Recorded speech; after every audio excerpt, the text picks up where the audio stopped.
They do nothing that I think they're watching. It's part of it. People are ready. Yes.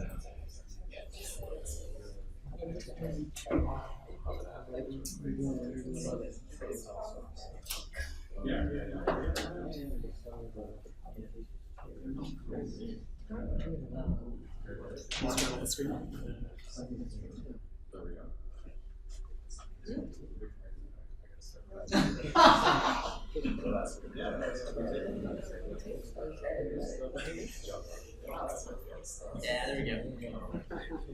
Good stuff.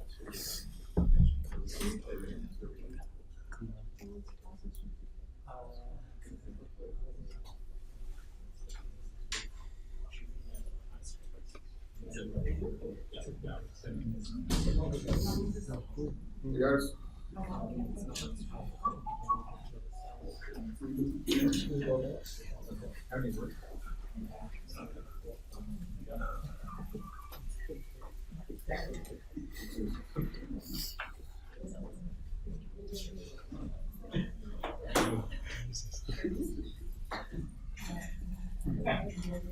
Yeah, two ready. Two fast. I guess we'll start on the side. We're going to start in a few minutes.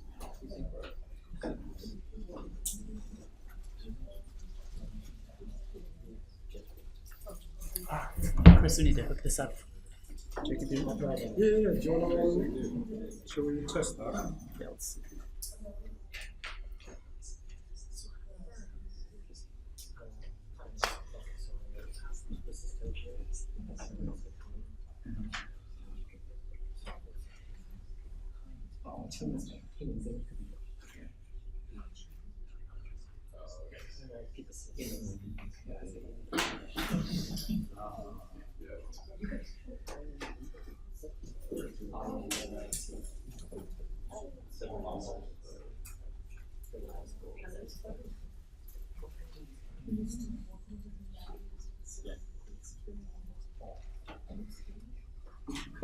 But nobody's really has any.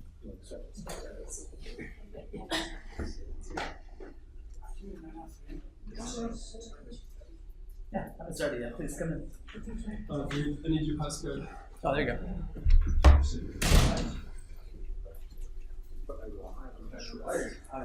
Welcome.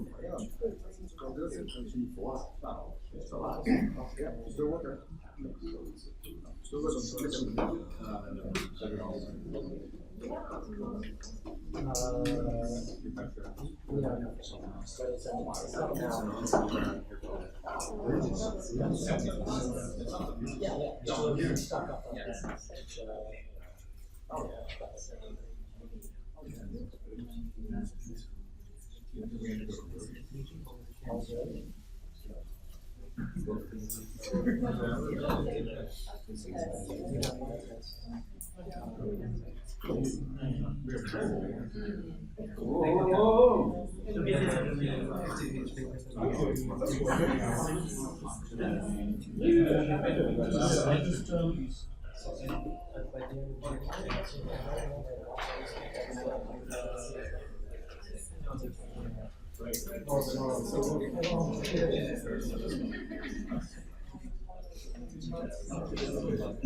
Okay, everybody, I think we're ready to go.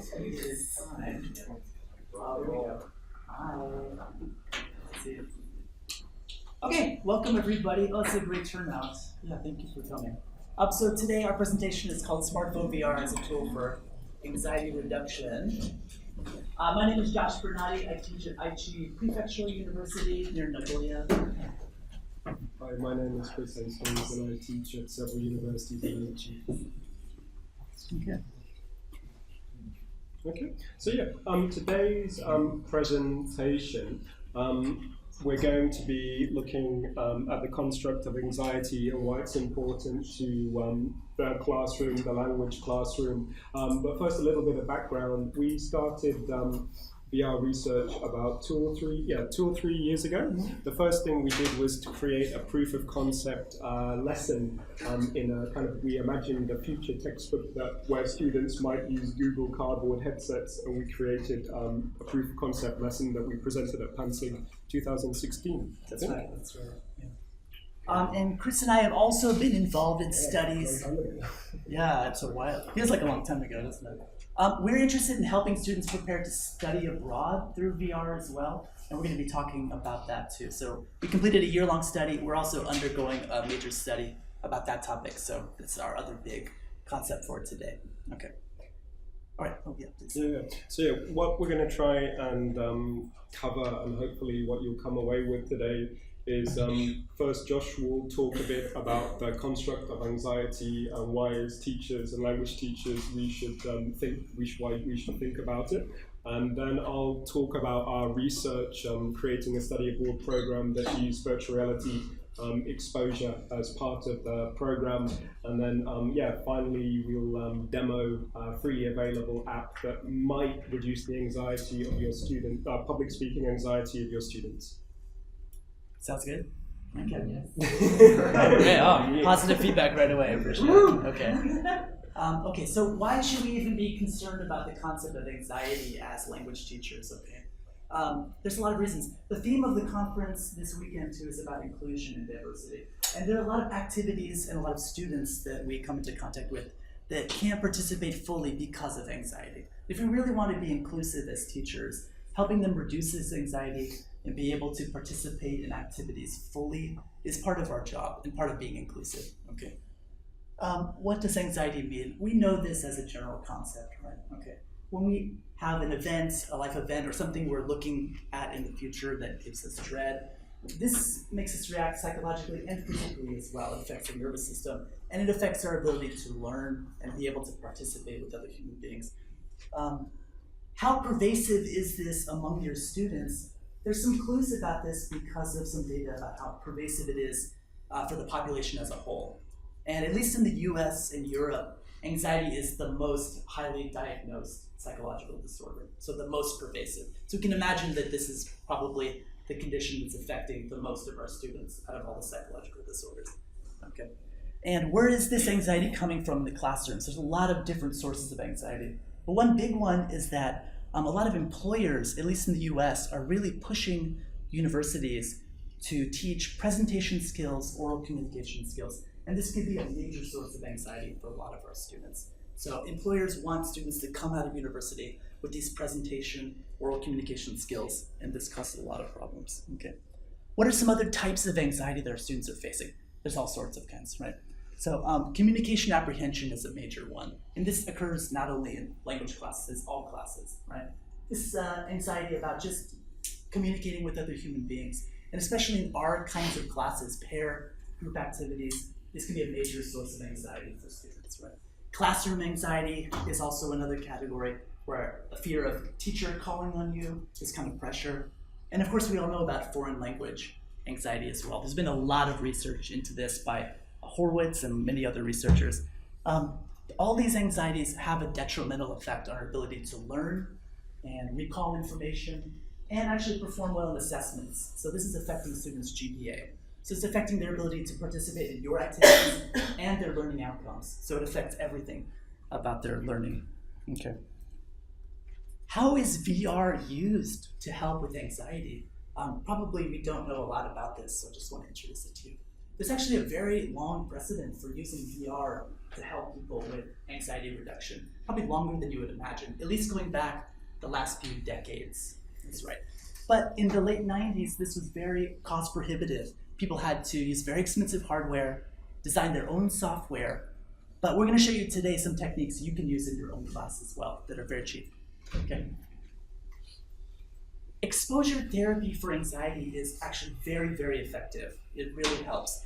But before virtual reality, it was very limited what kind of exposure therapy you could give to somebody that has anxiety. There are really two big categories. There's either imaginal therapy, where somebody imagines themselves in an anxiety-producing situation, which is not terribly effective, right? You're just imagining it. Or in vivo exposure therapy, where you put them in the situation that gives them anxiety. And this is highly anxiety-producing. It has some good effects, but it's also very difficult for the patient. So virtual reality gives us something called in virtuo exposure therapy. And it's a perfect in-between these other two types, right?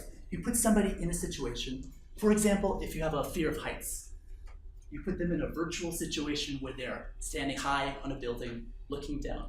This is a kind of exposure therapy that's right in the middle, where they get the stimulus that's causing them anxiety, but you're not putting them at the top of a building. This is very highly anxiety producing, right? And then also not just imagining it too. So they're able to be exposed to the situation and gradually become desensitized, right? We're interested in social anxiety disorder specifically. And today we're going to show you how we can help with this, with public speaking phobia specifically, which is a subset of social anxiety disorder. So we're going to show you an app you can use that will help students reduce their public speaking phobia. There have been a lot of studies that help students and patients with public speaking phobia, and they've had a lot of success. Yeah. Early studies were very simple. You put people into a virtual setting where they see an audience and they practice giving speeches. And this had a lot of success. More current studies have become more nuanced and more sophisticated, where you do the in virtual therapy, but you also teach them mindfulness training and use some cognitive behavioral therapy techniques as well. So there's a lot of evidence from psychotherapy research that VR is a very effective anxiety reducing tool. So I'm going to talk a little bit now how we put some of this theory into practice. We completed a pre-pilot study about 2 years ago at a private university. And at that point we were interested in virtual reality, and we were thinking of what are some opportunities where we could conduct research and develop materials, that kind of thing. So we thought study abroad would be it's really a really nice fit for virtual reality, because the selling point of virtual reality is it takes you to places that are impossible to access otherwise, and you experience them in an immersive way, and your psychological processes are reasonably similar to as what they'd be when you're experiencing reality. That's the whole point of virtual reality. So we conducted this pre-pilot study basically to test the tech and see if the concept, our plan would actually work. We didn't really set it up as an experiment to prove a hypothesis. This is what we're attempting to do at the moment. So first of all, we had a look at the essay literature, and we found that lots of researchers in study abroad agree that anxiety, it must be addressed in a program for the program to be optimized. So that's one thing we found out after looking at the research, the literature. And we created a program using two apps, Google Street View and Google Maps, freely available apps made by Google. And the aims of our program were to reduce the anxiety of the participants of the program, to help them gain knowledge of the study abroad destinations where they're going to visit in English, and to help them gain knowledge of how to use Google Street View and Google Maps to allow them to research the locations they're going to in English independently. And we got 32 participants, English language majors at private university. We did 2 programs, 2 8-week sessions. We used a survey tool to collect written data and numerical data about their anxiety before and after the program. And we got some very promising results. A lot of the students, they reported their self-reported anxiety dropped after they had completed the program. But to repeat, the limitations were it was a pre-pilot study. It was more to checked that we could use their smartphones as part of the study to check that it worked as a proof of concept. But yeah, hopefully the next step will be to address these limitations in a study that we're conducting now, where we've actually created a control group where they will complete the same study abroad program, but they won't have the virtual reality exposure. And we also have another group that won't have any kind of intervention at all. So yeah, then it won't be down to just happenstance or chance. Hopefully we can prove that. We think that virtual reality and anxiety, there's a lot of maybe not, but there is potential in English language practice and research that can be achieved with these freely available apps. And what we'd like to do now is demo one of those apps to you, which is designed to reduce the public speaking anxiety. Yeah, okay. So this app we're going to show you today has actually been around for a little while. It's called Virtual Speech. And it allows you or anybody that needs to practice public speaking to go into a virtual space like this. And there's more and more choices on the app for what kind of scenario you want to practice in VR. So like the classic one is this in a big kind of auditorium setting. And the feedback from the virtual reality app is very dynamic. So the people in the audience are moving, they're not static and just sitting, they're moving, they're like taking drinks of coffee. And there are a lot of great features to the app too, which Chris will talk about in a second. But there's other scenarios you can practice too. You can practice for job interviews. So you can be sitting at a table, and you see maybe 3 people in front of you, and then you practice asking questions. And it even provides you with some very common interview questions as well. You can see them come up on the screen and practice them, yeah. Okay. So yeah, let's, I'd like to show you the app now. So yeah, the name of the app is Virtual Speech, and it's freely available. There are different virtual rooms where you can practice conference skills, and there's different sizes of rooms and audiences. One of the great features is one of the great features is that you can load your slides into this software. If I click on the classroom. This way. So yeah, this is the classroom virtual environment, and if you look carefully at these like actors' avatars, they're actually moving. They're not giving any positive reinforcement to the speaker. So yeah, it's providing a good environment to practice presentation, public speaking skills pretty realistically. And if you turn around here, meta. So yeah, this is one of the features.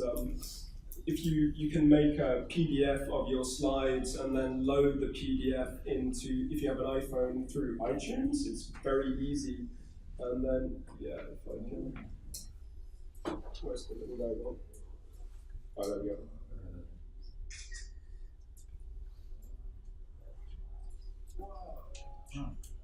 Presentation sections.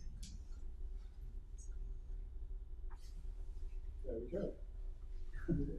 Wow. So yeah, I've used this software with some adult learners, actually some business people, and they found it valuable.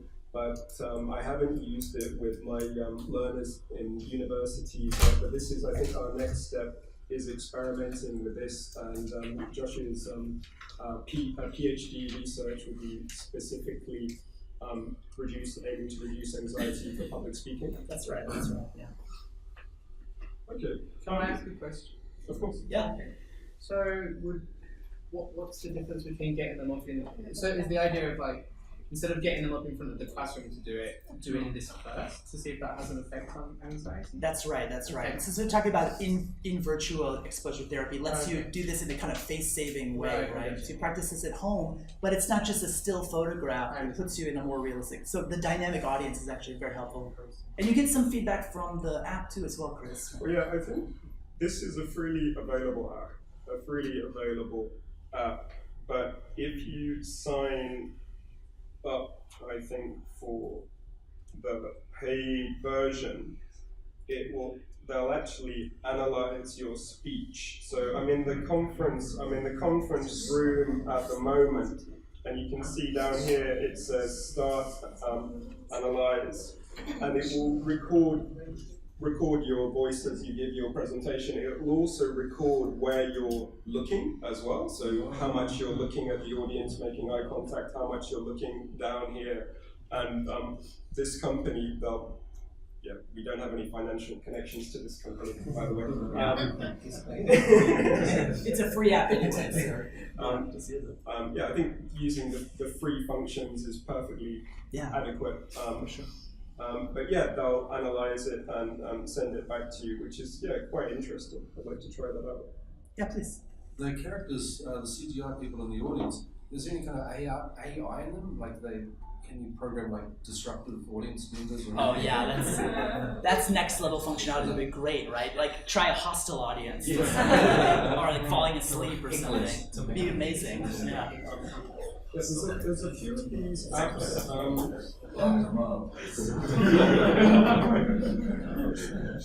So we'll keep going with the question time, but if you want to come try this out, please come up. We have a few sets that you can try out. Yeah, Hayamongachi. Come on. Try and line up. We'll make a few over here to go ahead and take a look. Oh, please, Chris, continue. And if you want to ask questions while we're doing the demo time too, please feel free to put stuff on it. We have two going on right now. Can I put my stuff on? You could if you download this app. Okay, any other questions? Chris, were you going to continue what you were saying? No, I was just going to say this.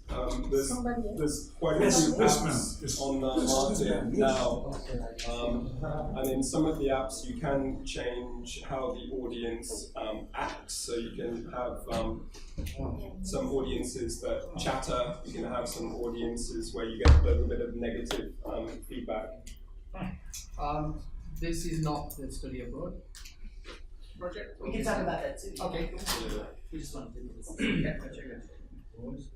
Is this strapped to your head, or do you have to hold this up to your head?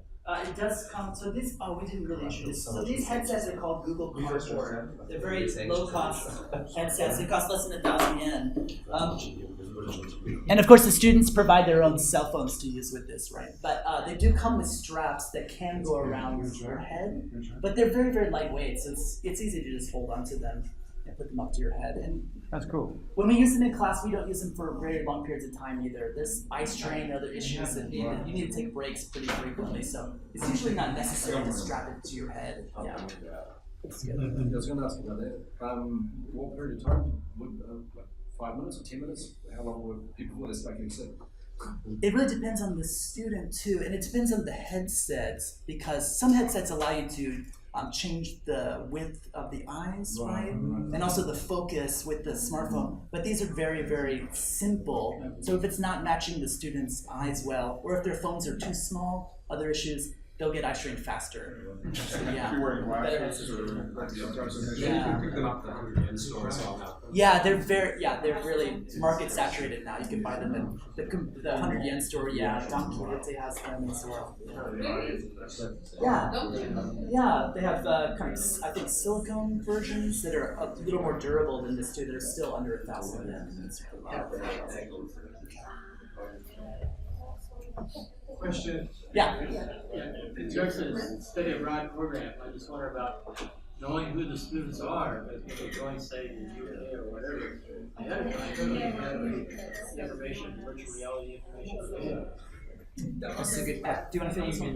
Yes. Yeah, so we do know where the students are going, and we've collected different kinds of data about the students so that they can see those kinds of things. And so in the program itself, it's kind of a task-based content-based pedagogical approach. We're not trying to teach them English language, but simply just trying to teach them how to use these apps and research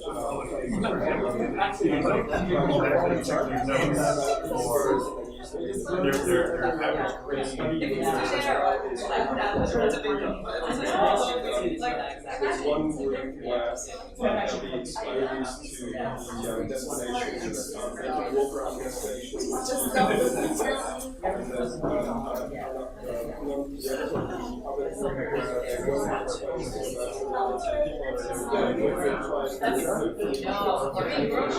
to we'll be able to say, yeah, we use virtual reality.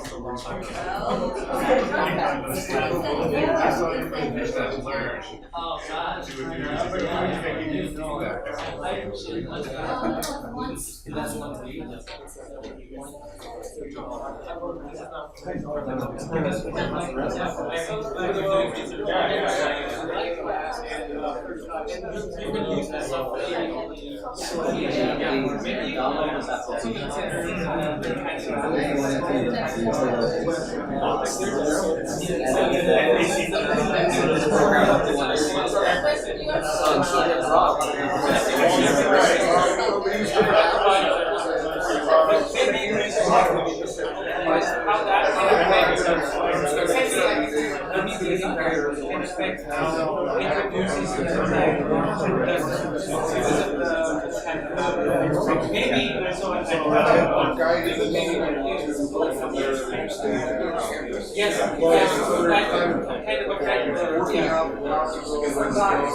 That's really cool. Oh yeah. So, where did you buy these ones? Did you buy them? You buy them on Amazon. Yeah. Amazon. They're very, very cheap. Just search cardboard, Google cardboard on Amazon. But you can buy them at like convenience stores. Yeah. But they're dedicated, if you want to order a lot, Amazon's a great.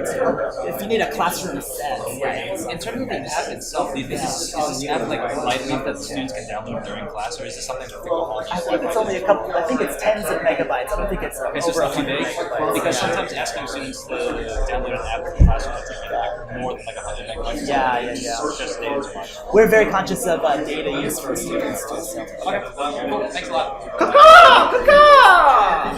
There you go. That works. It's great. So we developed a little bit, but I hope, did everyone get a chance to use it if they wanted to? Okay. Yeah. So, please be in touch. This is still very early days. We haven't collected any data yet about how students react to this app. So if you go and use it with your own students, please be in touch. We want to see how well it worked. And if you use it for yourself, for practicing presentations like this, we would love your feedback too and see how it goes. So let's collaborate, guys. Yes. Okay. I think it's wrap up. Any last questions? We have one minute. 1 minute. This gentleman has a question. Yes. So I've used the software in my own classes. Oh, okay. One thing I'm curious about is it's kind of not the best, well written, well created software. Like there is no back feature; it just crashes. Yes. Yes. Have you contacted the author to find out if he or she is going to update it and improve it? The updates seem to be coming pretty regularly, and the crashes seem to be more and more infrequent. So that's it's good. But if it's bad enough to destroy activities, then we'll try to be in touch and see. But they seem to be actively working on it, improving it. So. Yes, please. What about VR chat? Do you come across VR chat? I think I found one working on it. Like a virtual room with another person from the other side of the world. Is that Social VR. social VR? Yeah, we haven't started experimenting with it or researching it yet, but yeah, I've tried. I forget the name of the app, but the free ones, there aren't so many that are compatible with smartphones. There aren't so many, and the ones that are compatible that I found, they're kind of, you're limited to maybe three or four people. Yeah, I'm interested in learning more about them and yeah, trying to use them. All right, if you'd like to talk about anything else, please. We're actually going to run to Best of Jal right after this, so yeah, but please be in touch. Oh yeah, can we go back to slides and contact info? All right, we'll show our contact information, but if you need to go, no problem. So everybody, thank you very much.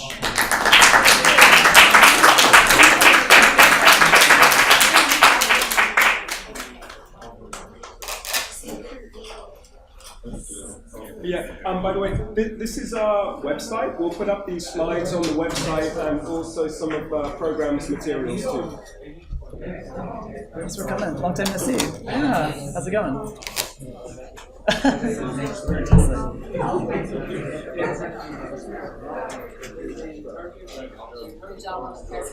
Thank you. Yeah. Well,